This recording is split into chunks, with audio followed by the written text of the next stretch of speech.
is Wayne Williams speaking of horses, and we're here in Harrisburg, Pennsylvania. We're at the Horse World Expo 2014.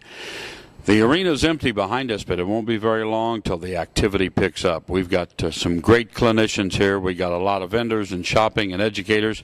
We also have a great evening show called Theater Equus. We're going to show you highlights of all that. So stay with us and come right on in. It's Horse World Expo in Harrisburg, Pennsylvania. Speaking of horses, going to take you around. Hey, welcome to Horse World Expo in Harrisburg, Pennsylvania. It's a beautiful but chilly Friday morning. We are live on Speaking of Horses. We're glad to have you join us. And we are here in the booth for the Pennsylvania Thoroughbred Horsemen's Association, but more importantly, the program you see right here, this program is Turning for Home, and it is a program where they actually find homes for retired racehorses. And I'm talking with Nikki Sherman. Nikki is heavily involved in this, so give us a little insight about this. Sure. We're based at a Parks racetrack in Bensalem, which is just outside of Philadelphia. And we're here for all the trainers and owners of Parks Racing. Anyone that has a certain number of starts per year can put their retiring thoroughbred into the program. Whether they're too slow or if they're hurt, we'll go ahead rehabilitate them. And we have about 10 to 11 partner farms that we send those horses to, and then they'll take care of everything straight through to adoption. So when these horses are racing on the track, what criteria do you use when the owners are done racing the horses? How do you kind of find them, or how do you connect up to get them into your program? Everybody knows that we're there. We're located on the racetrack. We're in the backside. We're right next to the racing office, basically. So everybody knows that they're here. All the owners and the jockeys contribute every time that they finish in the money. So they're very, very well aware that we're here. And we'll try to get those horses off the track within 10 to 14 days, basically, most of the time. And we'll go ahead and do a vet evaluation of them on the racetrack. Then once they get to the farm, they're very thoroughly evaluated as well. So everybody pretty much knows that we're here. And it seems to be a program that is very well supported by all of the owners of racehorses in the farms, right? Yeah, they're definitely grateful that we're here. We started out in May 2008, and we've already placed well over 1,000 horses in a new home. So they know, and they always check in with us to see how their horses are doing and everything too. So everybody's very involved. So now, how long has this organization been going? May 2008 is when we started. The executive director of the PTHA started it in response to the negative press about all the slaughter and everything. So that was his brainchild, and it basically it's done very, very well in the 5 years since. Well, everybody in the horse industry now, whether it's racing or quarter horse showing, or we're standing here with all the breeds around like the fjords and everybody, but it doesn't matter. All the horses are very much a subject of treatment, of humane efforts. They're all under scrutiny. And unfortunately, from time to time, they're under scrutiny by people who aren't necessarily as knowledgeable about what they're looking at. So these are issues you fight too. Oh, yeah. Our executive director, Michael Bolesi, for the PTHA, is in Harrisburg a lot. Multiple times a week, he's down with the legislature, informing them. The problem with the legislature is that they're constantly switching over. Nobody's ever the same, so they have to keep re-educating everyone and basically explaining why Pennsylvania racing is a good thing for the economy and for keeping our horses safe. Well, it always kind of gets to me because, racing is something that's human nature. Racing horses started the day man discovered horses almost, because this competition has always been there. It's no different than NASCAR, IndyCar. Guys get in cars, you drive cars to work, but guess what? There's a couple of them want to see who can get there first. And so horse racing has been around forever. And with the programs that once the horses' careers are over on the track, some of them are over much quicker than others because it just isn't their cup of tea. There's nothing wrong. The horse just isn't as fast. I mean, I couldn't run with the Olympians that are out there. and that's just the way it is. Okay, so it's an issue that we sometimes do a bit of over enthusiastic looking at. But this program is a good program. So now you've got some horses here at the Expo, right? Yes, every day we're actually having a different one of our farms bring some horses. Today we have two farms that have brought a total of 3 horses.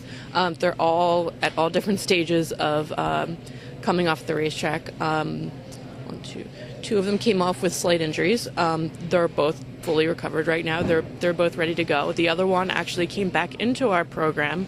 He was adopted out a couple years ago, and one thing that we take pride in is that all of our farms will take the horses back, no questions asked. We want to make sure that our horses always have good homes. So this one came back. He's older. Now he's being retrained a little bit, getting some ground manners, and then he's going to be readopted out as well. So, if people want to learn more about your program, and you're based actually at that track in New Jersey, you said, right? We're outside of Philadelphia. Philadelphia. I'm sorry. I'll get it right in a minute. Well, that's Jersey's right outside Philadelphia. Oh, yeah. Actually, some of our farms are located in New Jersey. Because I've crossed that Walt Whitman Bridge many times, right? Yes. Yeah. Yep. But anyway, so, you're there, and you're doing some really good service for this. Tell us how people get a hold of you. If they have interest in, I assume that people could come to you and adopt these horses. Exactly. Each of our farms, as well as us as Turning for Home, we all have our different adoption applications. Samples are on our website, which is turningforhome.org, or you can come and visit us here. You can also give us a call at... Don't worry about the number. Because the best thing to tell people to do is just go to turningforhome.org, right? Exactly. You can also email us at turningforhome@patha, that's PATHA.org. Well, it's a great deal. It's a great organization, and we hope to bring you a little bit more about this on future Speaking of Horses shows.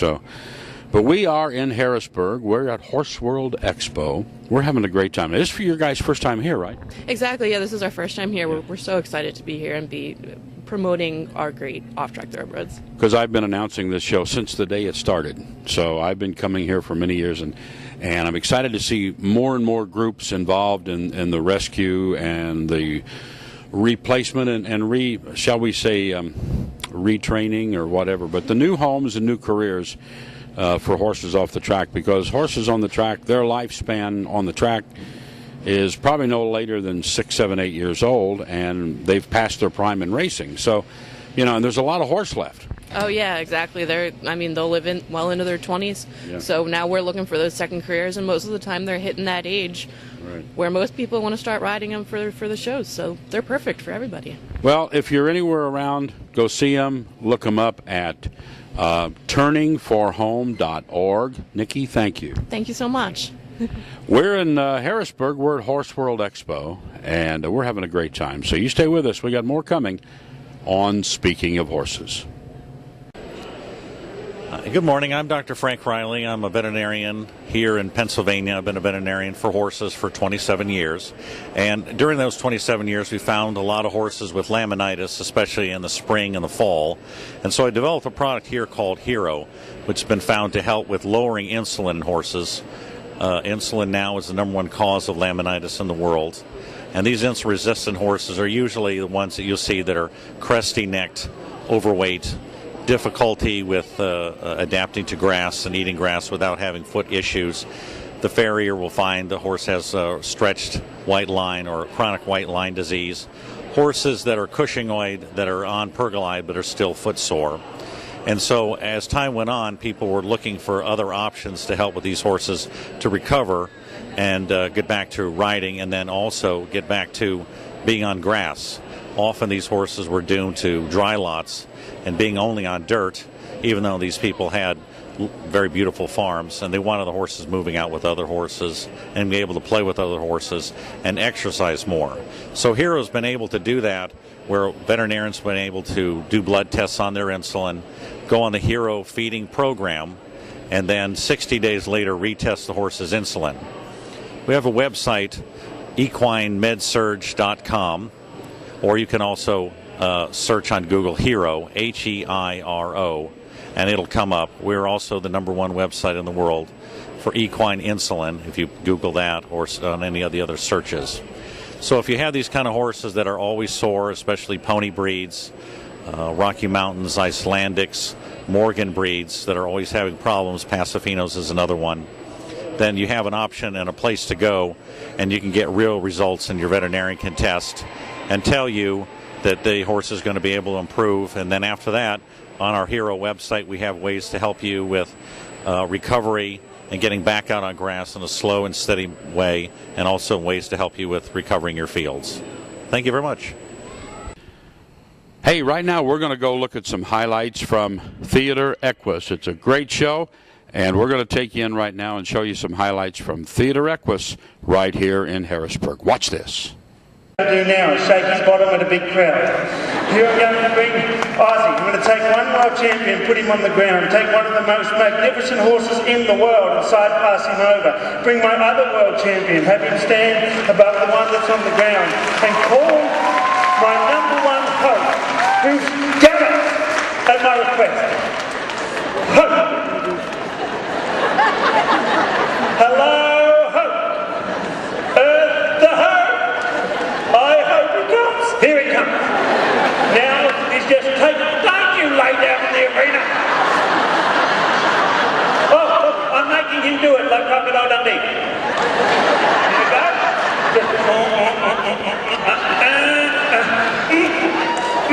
And the Australian stock horse. Ooh, the excitement's incredible. Here I'm going to bring them down here. I'm going to leave my Mr. Brilliant, Mr. Hope. He's my number one horse in my team. I'm going to grab my beautiful gelding Aussie, and he's going to be the horse that I choose. My first world champion. Mate's going to have a snooze because he's obviously worn out. Here, quickly. Aussie, come over here. So Aussie is an extreme individual, ladies and gentlemen. He's an American ranch horse. He carries the very best bloodlines of your wonderful American horse.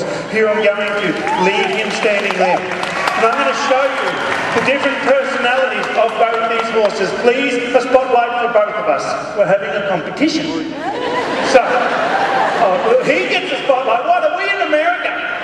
Oh, here we go. So what I'm going to do is I'm going to show you first that when Spin Abbey, the stock horse, looks relaxed, much energy, and they are. They are the workhorse of America. They love to watch others work. No, they really are awesome. I love them. They're the two boys I canted out to drive us and saddle us before. But now they're training cones. Cone A and cone B. I canter sideways from there. Canter backwards here a little. Canter sideways here a little. Watch out, mate. You'll have to wake up if he bumps you. Here, go. Here. Mate, you're doing a good job having a sleep in the middle of the arena. This week, ladies and gentlemen, is the first time ever that this little boy mate has performed in a nighttime show. But he was started in front of 8,000 screaming fans within 3 days. This was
Mr. Tommy Kirby and the riding instructor.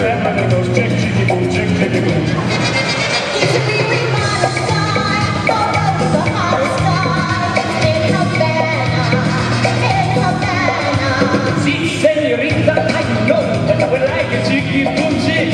It's very nice. So much fun.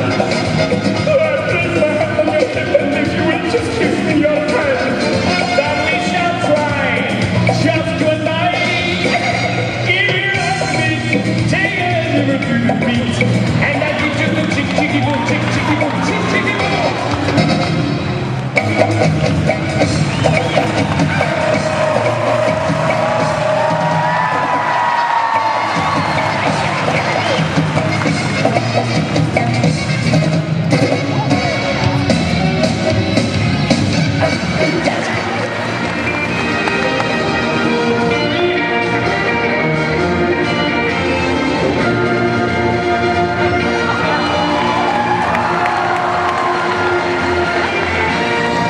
This is Mr. Bobby Kerr and Jingle Bob.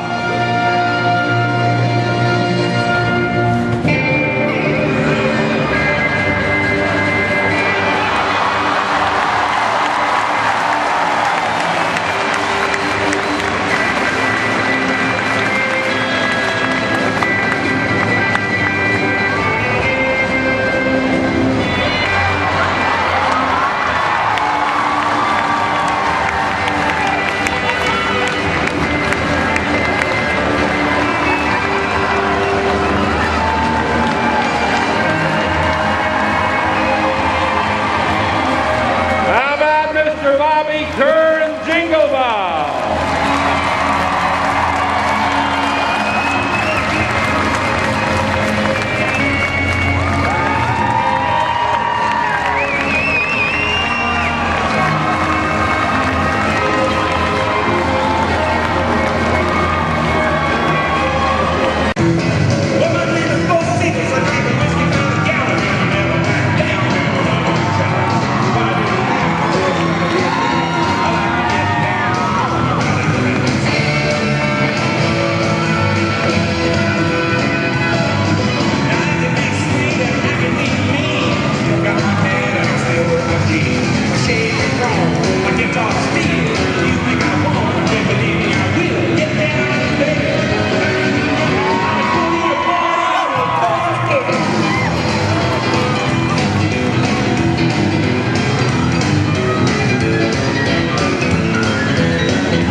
Hi, my name is Jalen Helsel. I'm from the Hold It Company. We are through the Silver Stirrup Tack and Gift Shop in Duncansville, Pennsylvania. You can find us at halterholdit.com. The Hold It is a product that goes on your rope halter, making it easier, safer, and neater to use. Now let me demonstrate. This is a halter Hold It. It goes on just about any rope halter. It's basically an extension of the loop that's on your rope halter. You use it the same way. Goes through the loop, ties just like your regular rope halter would. The advantage is it allows a breaking point if horse were to get caught up on a pen panel or a gate latch. If you want it to be a breakaway, you simply take it through itself. That will make any rope halter basically a breakaway halter. It also makes it easier to use. When your halter is done up, you don't have to completely untie it. You untie and slide it down, hang it on your tack hook. Doesn't get tangled, you don't have to unwrap it. Keeps it in place for when you're ready. You just slip it over your horse's head, tie it up as usual. If you're afraid of it getting lost when you untie, it's also available with a snap.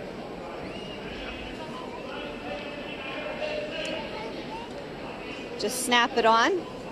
Stays with your halter for when you're ready to retie. There's also a Chicago screw version. Just put the Chicago screw through the same place that you would put your snap. Or you can get it in a bling version,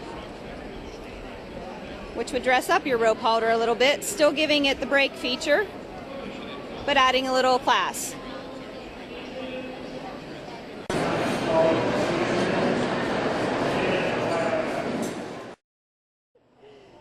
Hi, my name is Rhonda Walker. This is my partner Amy Will. We're happy to be here at the 2014 Pennsylvania Horse World Expo for Got Pain, Get Patched.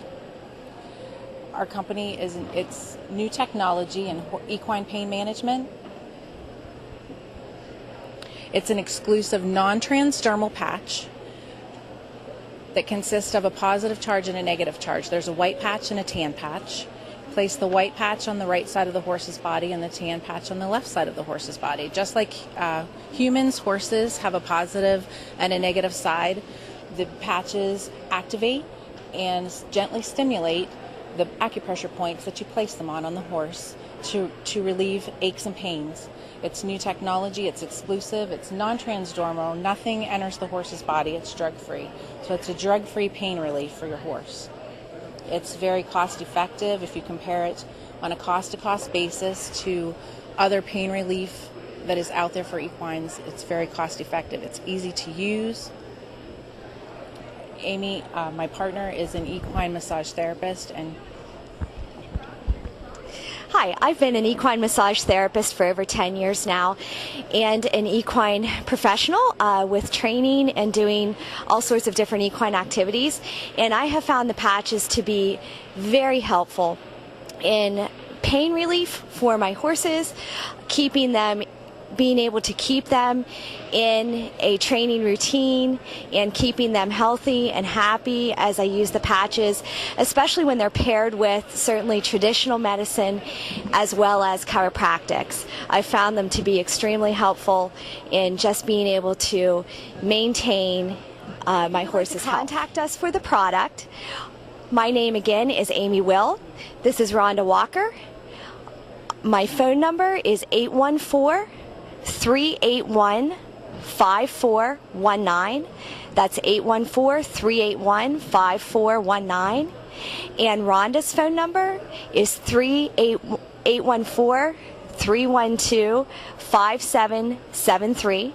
That's 814-312-5773. We would love to hear from you. Morning, Amy, and I'm glad you got up so early. So am I. Yep, this is it's been a good show so far. So There was a really good crowd in here yesterday, which was Saturday, Right. and so we're looking for a decent Sunday and cap off a good weekend. It's been a really good show. So, what's new and exciting with Triple Crown? Probably from a product standpoint, the newest product we have is our Alpha Lux product, which is a alfalfa-based forage product that we use specifically for horses with ulcers. We have some other ingredients that are in there as well that we have researched to back up as far as their effectiveness on treating and helping to prevent ulcers. So that's probably our newest product that's been out. Is that some of it right there? It's actually right there. Oh, hang on. I got to grab a little of this now. I promise not to get your booth messy here. Now, what exactly is this? So it's a chopped alfalfa forage. Okay. But then there's also a pellet in there that, again, has some omega-3 fatty acids. It has a moss product or a mannan oligosaccharide product in there as well. We also use some amino acids, all of which have research to back up, again, helping with the prevention of ulcers and, helping those horses that, we know a lot of horses, especially performance horses, have ulcers, and so it's a way to help those guys out. Now, this is still fairly dry. I've seen product that has been moist and had like a yeast base to it and stuff. This is different from that, right? Yeah. I mean, it's certainly a dried, it's essentially a chopped alfalfa product, is what it is. So it's not anything that's going to be fermented or anything like that. Fermented was the word I was searching for, yeah. Yep. Not that I'm thinking of booze or anything, but fermented, and I've seen the product it is, and part of the issue with that is that once you start a horse on a fermented type product and change their digestive, you pretty much have to keep them there, right? Right. Yeah, so this is, again, it has a low feeding rate. So unlike our other forages that, you're potentially could substitute most or all of their hay, this product only has a 2 to 4 pound per day feeding rate on it. So really is kind of designed to be a nutraceutical, if you will. Okay. So. Well, that's neat. I'm going to throw that back in the bag because I promised you, stay right there, I promised you that I was not going to mess up your booth floor. You can hear vacuum cleaners running. Move over this way just a little bit. You can hear vacuum cleaners running in the background, and I wasn't down there. Okay? Yeah, exactly. We're good. So is there anything that is new on the horizon maybe for Triple Crown, either in an outreach and marketing or various things that maybe you can tell us about without breaking any big secrets? Specifically that I can think of from an outreach and marketing right now, We just did finish up all the applications, if you will, for our $100,000 giveaway online. We're in the process now of getting ready to award those. It just finished up here at the end of the month. But from a brand new product, again, that's not out, unlike our Alpha Lux, for those people who may have been familiar with the training formula, for several years now, we haven't had that product here on the East Coast. We've continued to service it on the West Coast, but that product is actually being reintroduced here on the East Coast now. And we're looking at a time frame sometime here in April to have that product back out. It's a bit unique in that it's a 13% fat, so it will be the highest fat feed that we will have. And it also has some of our fish oil powder in it, which again, for those performance type horses, that we need to get some omega-3s into them from a, anti-inflammatory and immune standpoint, those sorts of things. So it's a bit of a unique product. Well, you have quite a research set up here to do this, because you've really got to be researching deeply into the nutrients of the feed and how to put them together. So you must have quite an extensive laboratory, right? Well, we a lot of the research that we use is outside research, because we like to look at studies and we like to look at information that other people have done. Sometimes when you do your own research, you can make that research say what you want it to say. So we use a lot of university and other outside research, so that it is kind of an unbiased research opinion.